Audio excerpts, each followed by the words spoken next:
You won't believe what went down when a rich man overheard his housekeeper dancing with his cancer-stricken daughter. Because what he did afterwards, well, no one would have predicted that. The house sat at the crest of the hill, all glass and stone, shrouded in hush like a museum. And within lived a man named Patrick Hale, once the quickest mind on Wall Street, now merely a shadow of his former self. Patrick was the sort of man people gossiped about, not because he was heartless, but because he appeared empty. The sort of guy who only spoke when he had to, and never with affection. His face bore the sort of weariness that wasn't from age, it was from loss. His wife, Evelyn, died 2 years ago from a surprise illness. And only 6 months prior to that, their daughter Lily, a bright-eyed 9-year-old, had been diagnosed with leukemia. Time had stood still in the Hale home since then. The corner grand piano accumulated dust. The portraits had been placed, face down on the shelves. Even the family dog had been sent into exile. It was as if the house itself was holding its breath, waiting for something to shift or someone to quit. Patrick couldn't seem to bring himself to leave, nor could he make sense of living within that silence. He devoted all his energy to understanding Lily's treatments, doctors, specialists, the most money could afford. But regardless of how sophisticated the medicine, nothing could revive her smile, her laugh, her sparkle. Lily hardly left her room anymore. She didn't cry. She hardly spoke at all. She just slowly, quietly faded away, day after day. Housekeepers arrived and departed like breeze through an open door. A couple of them lasted 2 days, one made it for a week, but they all departed repeating the same thing. It's too quiet in there. The child, she looks right through you. And the father, he doesn't even speak unless he has to. Then one morning, just when Patrick was off to a hospital appointment with Lily, the agency provided another new one. She came in a worn-out blue sedan, driving up the long stone driveway to the edge of the property where she stopped. No fancy heels. No crisp resume tucked into her hand. A wrinkled coat, a plain brown purse, and the type of face that bore both elegance and toughness. Her name was Miss Janice. She was in her late 50s with silver in her hair and a warmth to her voice that had you believing she already knew your tale. She had a soft southern drawl, the kind that could calm a storm. "Good morning, Mr. Hale," she said matter-of-factly with a nod. "I'm here to assist you in any way that I can." Patrick barely glanced at her. The agency knows the routine. Kitchen, laundry, dusting, that's all. "Yes, sir," she replied without blinking. "I worked in homes like yours before." He handed her a key card and left without another word. When the front door closed behind him, Janice stood in the large entrance hall and breathed slowly. She scanned her surroundings, not with criticism, but with gentle insight. She saw the unplayed piano, the furniture shrouded in blankets, the light that attempted but couldn't make its way through the thick curtains. And then, she detected a faint cough from upstairs. She ascended slowly. Every step groaned beneath her. The end of the hall held a door half open. She looked inside. There she was, Lily, a small child in pale blue pajamas, tucked under a blanket large for her slender form. Her hair thin with treatment, her complexion waxy, but her eyes, those big, lovely eyes, gazed at Janice with quiet interest. Janice did not come in. She just smiled in the doorway. "Hi there, sugar," she whispered. "You don't have to talk. Just wanted to see the little star of the house." Lily blinked, not knowing what to say. Janice smiled softly. "Well, I'll be downstairs in the kitchen if you need me. I make a great banana muffin." And with that, she departed. No fuss, no pity, just presence.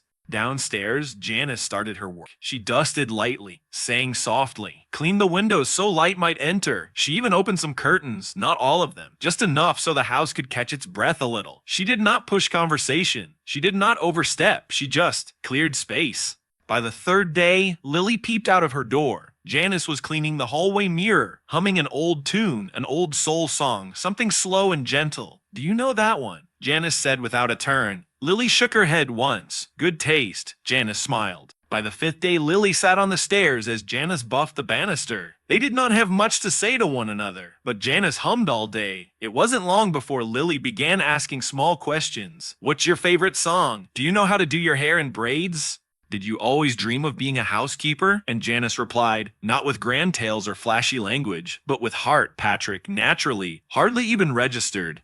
Flew in and out, pounded on schedules, outcomes, and test scores. But Janice was hearing something different. She could sense the pulse of the house coming back, gradually, tenderly. And soon enough, that empty house, formerly a house of tears, was going to be filled with something nobody anticipated. Something that would alter all their lives forever. Lily had not really talked to anyone in weeks. The little girl who used to sing into hairbrushes and spin in her mother's dresses had gradually quietened. The treatments for the cancer left her tired, and even though the doctors assured us she was responding well, her spirit was leaving her. She no longer tore through the house or asked her daddy to read her a bedtime story. She simply lay huddled under her blanket most days, gazing out the window, waiting for something, but not even she knew what. Patrick tried everything he could think of, the top oncologists, experimental drugs, nutritionists. He even put in a playroom filled with all Lily's favorite toys. They remained untouched.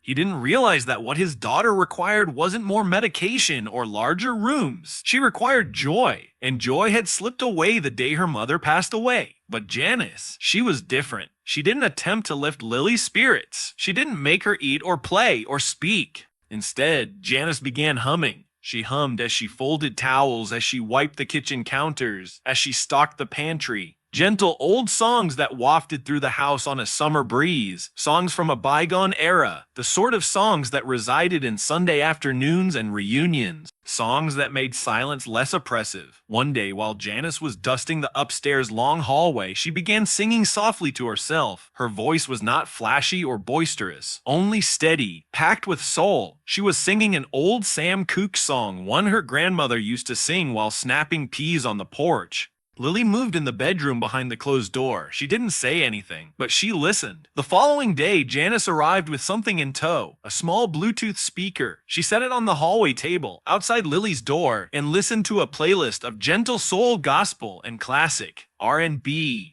When she worked, nothing too upbeat, nothing too melancholy, just music with heart. Lily's door creaked open. She didn't emerge, not initially, but she sat in the doorway, close enough to listen. Janice smiled without changing position. "Hey there." "Well," she said softly, "I thought these old songs needed an audience." Lily didn't respond, but she returned again tomorrow, and tomorrow. Before long, she started trailing after the noise throughout the house, a little shadow following Janice. She'd sit on the bottom step of the stairs while Janice swept the foyer, or lean against the kitchen door frame while she stirred the soup on the stove. No words still, but those tired gray eyes had begun to spark again, like someone had dimmed them, just a little. One day, Janice glanced down and said, "You know this song, baby girl?" Lily nodded. "Want to dance a little?" Lily's eyes went wide. "Dance? Just a little too. Step. Nothing too wild," Janice replied with a mischievous wink. Lily hesitated. Her body ached. Her balance wasn't what it used to be, but something within her, something dauntless, whispered, "Why not?" So she stood, slowly, carefully. Janice extended her hands. "There you go. Nice and easy." And there, in the center of the empty hallway, they started to sway.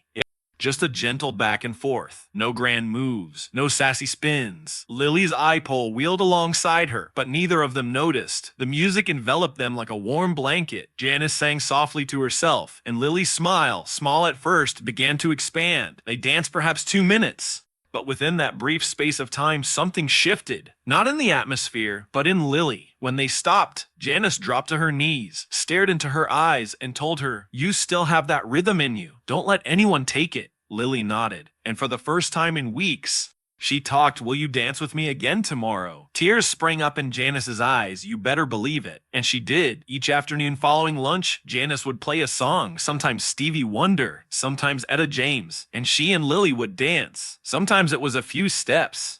Other times they'd sit and sway in place. But each time Lily laughed, she giggled, she joked, and the house picked up on it. The walls, which were formerly burdened by silence, now reverberated with music. Even the birds outside hummed even louder. The cook began reporting early just to listen to the morning playlist. The gardener started whistling while mowing the hedges. But the most astonishing thing, Lily began eating more, sleeping more. She painted again, full of color pictures, not gray ones. She requested her mother's records and her favorite bedtime book, Goodnight Moon, which had not been opened since Evelyn died. Janice never complained about it. She never indulged Lily as if she was delicate or sympathized with her like she was shattered. She treated her like a child, breathing, brilliant, and valuable. She provided her with room to find happiness again, but did not make it an effort. And Patrick, he did not know this was going on. He left early and returned home late. His mind was constantly tested for results, scripted with prescriptions, scheduled with appointments. But he hadn't taken the time to wonder what had changed in Lily's eyes. He didn't know there was dancing going on in the upstairs hallway. He didn't know his daughter was laughing again. Not yet, but he would. For one day soon, he'd return home early and catch them in the middle of a silent, spirit-filled dance. And his reaction, well, no one saw that coming.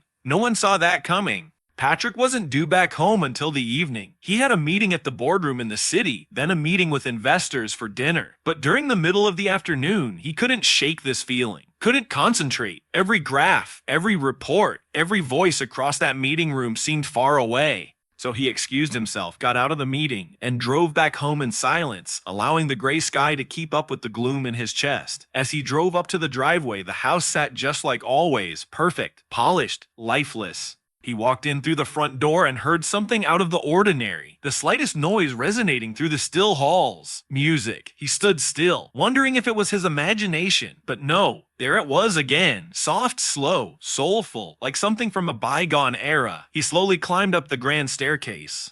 Each step was progressively heavier than the last. As he approached the hallway, the noise became more distinct. Then something even more surprising. Laughter. A child's laughter. He stood stock still. It was Lily. His heart stuttered. That sound, it had been so long since he'd heard it, he almost didn't know it. She used to laugh all the time. With her mother. With him. But ever since Evelyn passed, ever since the diagnosis, it was gone. He tracked a sound around the corner and into the upstairs living room. Celeste. And what he saw brought him to a cold standstill. There, in the center of the room, was Lily, bony, wan, wearing her soft pink pajamas. Her eyeball sat next to her, wheels softly rolling with each shift, and beside her was Janice. They were dancing together, not wildly, not in big steps, just slow, soft movement. Janice took both of Lily's hands, walking her side to side. The Bluetooth speaker filled the air with a Sam Cooke tune, the sort Patrick hadn't heard since Evelyn danced barefoot in the kitchen. Lily was smiling, shining really. Her head was thrown back, her eyes sparkling. A soft laugh slipped past her lips.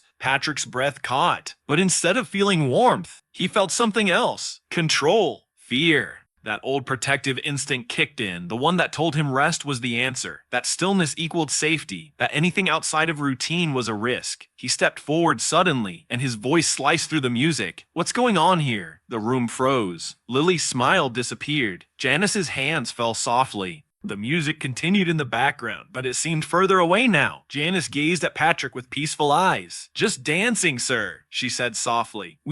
This is not a playground," Patrick cut in, voice strained. "She's ill. She requires rest, not this." Lily froze beside her eye pole, realizing how weary her legs were. Her face fell. "Daddy!" Patrick's eyes didn't shift. What if she fell? What if she overdid it? "This isn't why I hired you." Janice didn't blink. She didn't protest. She just stood firm, looked him in the eye, and said, with quiet determination, "Sir, she's still living. And while she is, she should be allowed to feel it." The room went silent. Only the soft hum of the speaker persisted. Patrick had opened his mouth to reply, but nothing emerged. He wasn't accustomed to being questioned. Not like this. Not by someone who made their living mopping floors and folding sheets. But it wasn't what she said that shook him. It was the honesty behind them. Janice wasn't furious. She wasn't melodramatic. She wasn't attempting to win a battle. She was simply speaking from a place he hadn't been in years. Heart. Patrick gazed at Lily. She refused to look at him. She stood there silently, hands at her sides, the smile now hidden away like something taboo. And in an instant, he saw what he hadn't seen for months. Ruddiness in her cheeks.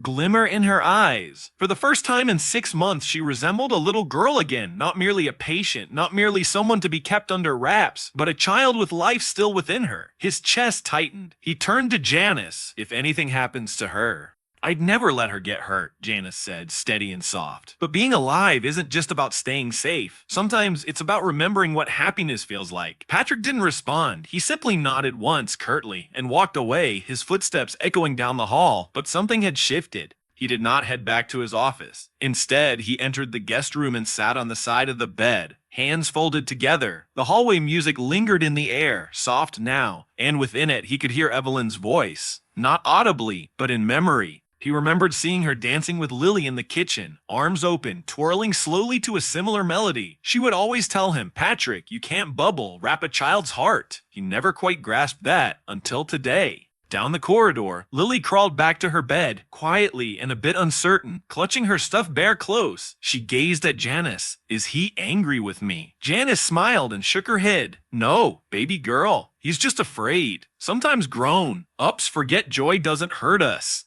It heals us. Lily nodded, then whispered, "Will we still dance tomorrow?" Janice leaned down and kissed her forehead softly, then spoke, "As long as there's music, we'll dance." Outside, the clouds started to crack, just a little, and in that house where silence had reigned for far too long, a small, fierce break of light had finally cracked through. That night, Patrick couldn't sleep. The house, once more silent, seemed heavier than ever before. But it wasn't the silence that bothered him. It was what he had done to shatter the music. He walked down the lengthy upstairs hallway, the same one where he had ruined something lovely only a few hours before. His footsteps bounced off the walls, yet all he heard was Lily's laugh. The laughter that had caught him off guard, and then silence after he had yelled. That silence followed him now. He passed the guest room, his office, the vacant nursery that had been intended for a second child, and then he stopped in front of Lily's bedroom door. It was slightly ajar. He entered softly. She lay there, his little girl, coiled up in bed, arms around her beloved stuffed bear. Silver threads of moonlight lay across the blanket.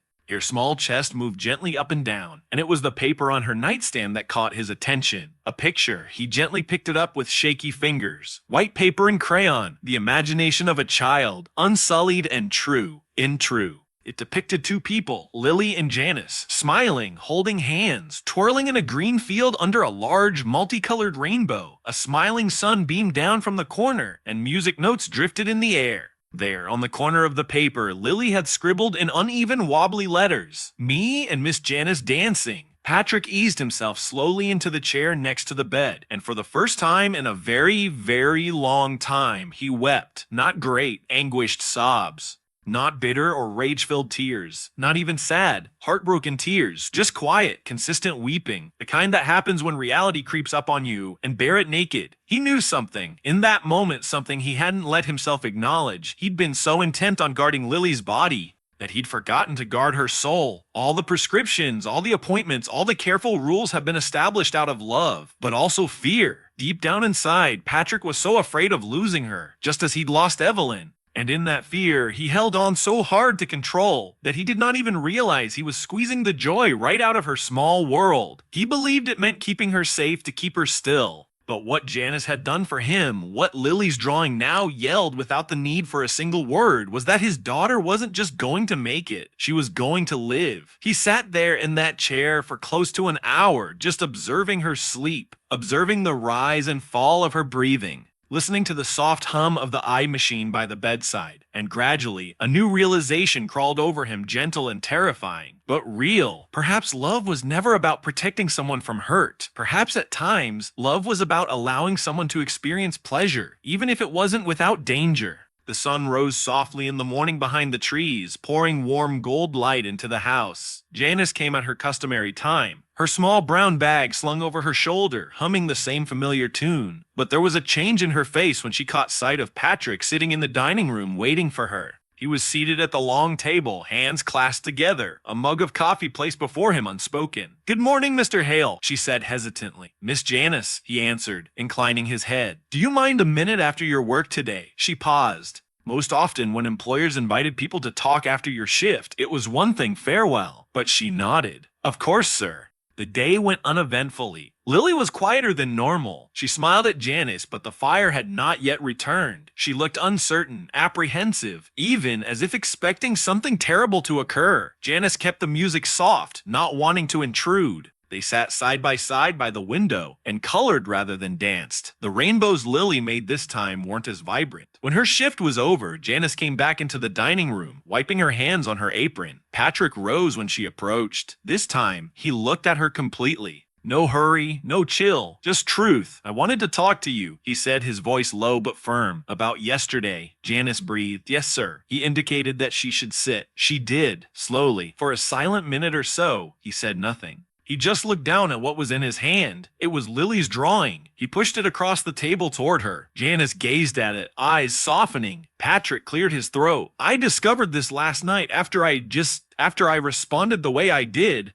He hesitated, selecting his words with care. I've worked so hard trying to protect Lily from being hurt. I didn't notice how much I was holding her back. I thought I was doing the right thing. But I was seeing only the sickness, not the child. Janice had no comment. She just listened. Patrick glanced up. You brought something into this house I didn't know we needed, he told her. You gave my daughter joy again. You gave her a reason to smile, a reason to get out of bed. He glanced down again, voice cracking just a little. And you gave me a wake-up call I didn't know I needed. Janice blinked, obviously affected. I thought maybe you'd fire me, she said gently. Patrick shook his head. No, quite the opposite. He breathed deeply. I want you to continue what you're doing. I want this house to smell like music again. I want Lily to dance. Janice smiled at that, a genuine wide smile. Thank you, Mr. Hale, she replied softly. That means more than you can imagine. Patrick nodded, then said, and perhaps one day, you can teach me to dance too. Janice smiled softly. One step at a time, sir. One step at a time. In the other room, Lily looked around the corner and spotted the two of them grinning. And for the first time in days, her heart was light again. From that day on, everything was different. It didn't happen overnight. The house did not burst into song at once, but as the slow unfolding of spring after winter, something soft began to stir. It began with the music, not wild or loud.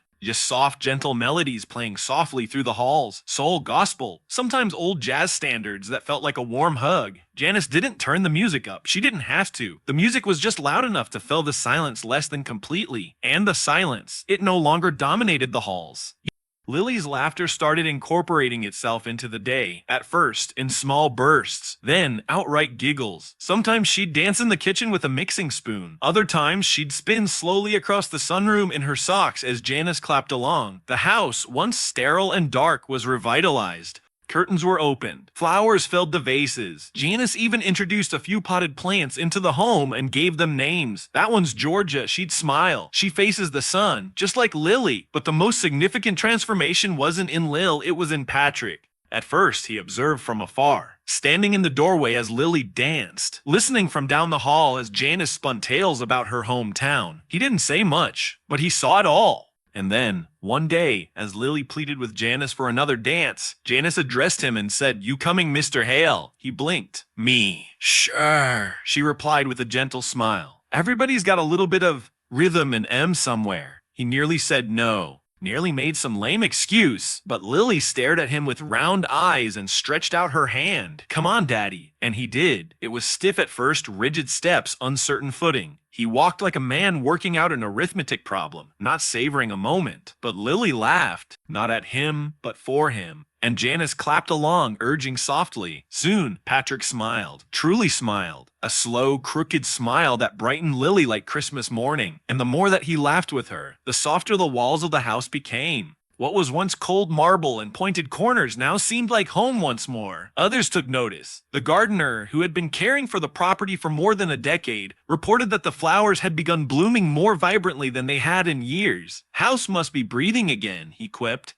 The cook, who had been on leave following Evelyn's passing, phoned and asked if she could return to work. "Feels like something's different," she said. "Like there's laughter in the walls again." Even the mailman, who habitually just dropped the mail and walked away, began to hang around the door, smiling when he heard music and laughter drifting from the house. Years went by, seasons changed. Lily went on with her treatments. There were still tough days when her body hurt, when her energy ebbed, when the fear invaded. But those days were no longer solitary. For now, they were swathed in birthday cupcakes and spontaneous dance parties in the sunroom. They were mellowed by music and hand-holding and moments of silent happiness. Janice made a rule. No day passed without at least one song, one smile, or one goofy moment. Some days, Lily danced 5 steps before she was exhausted. Some days, she remained in bed but warbled along as Janice vacuumed. And each time, Patrick caught a twinkle in her eyes. He thanked God that his fear hadn't robbed her of that again. One night, as autumn leaves whirled in the breeze outside, an old friend of Patrick's came by. He hadn't been to see him in months, not after the diagnosis. The last time he'd visited, Patrick had hardly even met his gaze, drowning in medical forms and sorrow. But this evening, the friend entered and stood, frozen in the foyer, amazed. The light in the house was golden. The smell of fresh cornbread floated from the kitchen. Lily was on the couch, wrapped in a blanket, reading aloud to Janice, who was knitting. Patrick sat nearby, polishing an old photo frame. "You look different." the friend said. Patrick looked up, different. You look lighter, like you've remembered how to breathe again. Patrick smiled, then nodded slowly. He put down the photo frame and spoke something he hadn't spoken aloud before. Someone entered our home, he said quietly, and reminded us that healing isn't simply medicine, it's music, it's laughter. It's someone courageous enough to dance with you when the world tells you to sit still. His friend smiled. She sounds special. She is, Patrick said. She saved us in a way doctors couldn't. And in that house where silence had once been king, where loss had constructed walls around each room, joy had found its voice once more. Not loud, not fast, but steady, like a slow dance between hope and healing. And Janice, she remained, not merely as a housekeeper,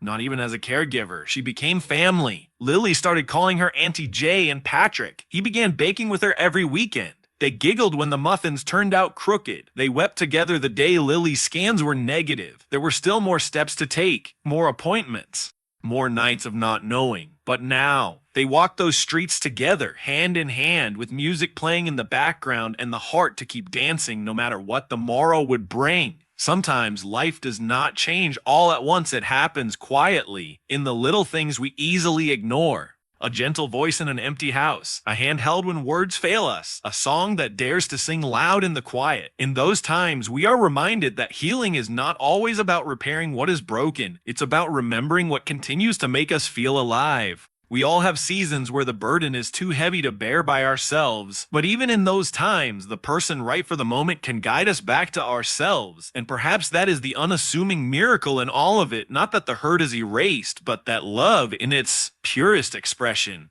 manages to illuminate the path ahead.